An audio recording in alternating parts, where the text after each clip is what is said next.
ಬೆಳಗಾವಿಯಲ್ಲಿ ನಡೆದ ಪತ್ರಕರ್ತರ ವಿವಿಧ ಬೇಡಿಕೆ ಈಡೇರಿಕೆಗಾಗಿ ಆಗ್ರಹಿಸಿ ಪ್ರತಿಭಟನೆ ಪತ್ರಕರ್ತರು ತಮ್ಮ ಜೀವದ ಹಂಗನ್ನ ತೊರೆದು ಮಾಧ್ಯಮದಲ್ಲಿ ವರದಿ ಮಾಡ್ತಾರೆ. ಆದರೆ ಪತ್ರಕರ್ತರಿಗೆ ಯಾವುದೇ ರಕ್ಷಣೆ ಇಲ್ಲದಂತಾಗಿದೆ ಎಂದು ಈ ಸರ್ಕಾರ ಒಂದು ಕಣ್ಣಿಗೆ ಬೆಣ್ಣೆ ಒಂದು ಕಣ್ಣಿಗೆ ಸುಣ್ಣ ಹಚ್ಚುವ ಕೆಲಸ ಮಾಡ್ತಾ ಬಂದಿದೆ.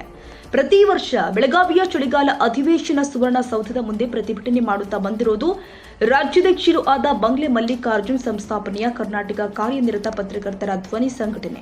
ಆದರೆ ಈ ಸರ್ಕಾರ ಒಂದು ಕಣ್ಣಿಗೆ ಬೆಣ್ಣೆ ಮತ್ತೊಂದು ಕಣ್ಣಿಗೆ ಸುಣ್ಣ ಹಚ್ಚುವ ಕೆಲಸ ಮಾಡುತ್ತಾ ಇದೆ.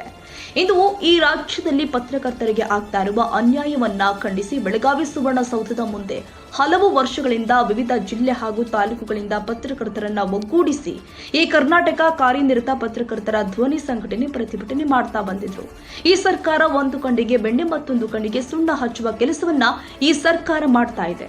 ಪತ್ರಕರ್ತರ ಮೂಲಭೂತ ಸೌಕರ್ಯಗಳು ಆಗಿರುವಂತಹ ಪತ್ರಕರ್ತರ ರಕ್ಷಣಾ ಕಾಯ್ದೆ, ಪತ್ರಕರ್ತರಿಗೆ ಓಡಾಡಲು ಉಚಿತ ಬಸ್ ಪಾಸ್ ವಿಚಾರ, ವಿವಿಧ ಬೇಡಿಕೆಗಳ ಈಡೇರಿಕೆಗೆ ಕುರಿತು ಕರ್ನಾಟಕ ಕಾರ್ಯನಿರತ ಪತ್ರಕರ್ತರ ಧ್ವನಿ ಸಂಘಟನೆ ರಾಜ್ಯಾಧ್ಯಕ್ಷರು ಆದ ಬಂಗ್ಲೆ ಮಲ್ಲಿಕಾರ್ಜುನ್ ರವರು ವಿವಿಧ ಜಿಲ್ಲೆ ಹಾಗೂ ತಾಲೂಕುಗಳಿಂದ ಪತ್ರಕರ್ತರನ್ನ ಒಗ್ಗೂಡಿಸಿ ನಿರಂತರ ಹೋರಾಟ ನಡೀತಾ ಇದೆ.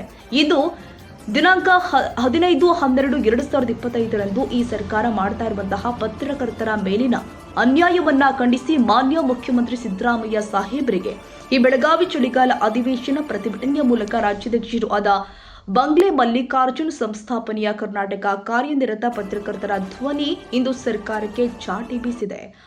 ಇವತ್ತು ಮುಖ್ಯಮಂತ್ರಿಗಳ ಮಾಧ್ಯಮ ಸಲಹೆಗಾರಾಗಿದ್ದಾರೆ. ಏನ್ರಿ ನೀವು ಮಾಡ್ತಿರೋದು? 2 ವರ್ಷದಲ್ಲಿ ಒಬ್ಬ ಪತ್ರಕರ್ತರಿಗೆ ಒಂದು ಸಂಕಷ್ಟ ತೀರ್ಸಕ್ ನಿಮ್ ಕೈಲಿ ಆಯ್ತಾ? ಯಾಕೆ ಬೇಕಿರಿ ಅಧಿಕಾರ? ನೀವು ಹೋದ್ರೂ ಇಡೀ ನಾಡಿನ ಪತ್ರಕರ್ತರು ಕೈ ಮುಗಿದ್ರು. ಹೃದಯಾಂತರದಿಂದ ನಮ್ಮ ಪ್ರಭಾಕರ್ ಇದ್ರು, ಎಲ್ಲರಿಗೂ ಬಸ್ ಪಾಸ್ ಕೊಟ್ರು, ಇನ್ಸೂರೆನ್ಸ್ ಒಂದು ಇದು ಮಾಡಿ ಅಂತ ಈ ರೀತಿ ನೆನೆಸ್ಬೇಕ್ರಿ ನಾ ಜನ. ಇವತ್ತು ಏನ್ ಮಾಡಿದ್ರಿ ನೀವು ಮಾಡ್ತಾ ಇರೋದು? ಎಲ್ಲ ಇರೋಂತ ಬಂಡವಾಳಶಾಹಿಗಳಿಗೆ ಜಾಹೀರಾತು ಹೆಚ್ಚಿಸ್ಬೇಕು, ಇರೋಂತವ್ರಿಗೆ ಓಡಾಡಕ್ ಕೊಡ್ಬೇಕು. ಇನ್ನೇನ್ ಮಾಡಿದ್ರಿ ನಿಮ್ ಸಾಧನೆ? ಇವತ್ತು ಸಿದ್ದರಾಮಯ್ಯ ಅವರಿಗೆ ಸಾಮಾಜಿಕ ಕಳಕಳಿ ಇದೆ ನಿಜ.